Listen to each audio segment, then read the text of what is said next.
सदर और वजीर आजम की ईद उल फितर के पुरमसरत मौके पर पूरी कौम को मुबारकबाद। सदर मुमलिकत ने अपने पैगाम में कहा कि ईद उल फितर के मौके पर हमें अपने उन बहन भाइयों को याद रखना चाहिए जो मुआशी मुश्किलात का शिकार हैं।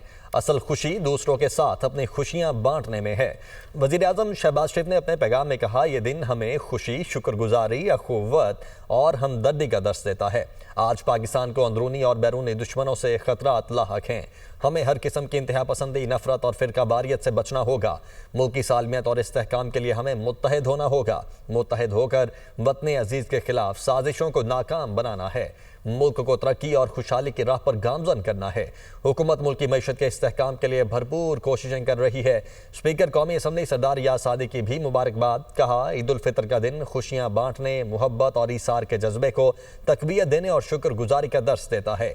खुशियों भरे इन लम्हात में हमें अपने इर्द गिर्द मौजूद उन मुस्तहिक अफराद को नहीं भूलना चाहिए। चेयरमैन पीपल्स पार्टी बिलावल भुट्टो जरदारी ने भी दिली मुबारकबाद पेश की। कहा, ईद खुशी, शुक्रगुजारी और मुसर्रत का त्यौहार है।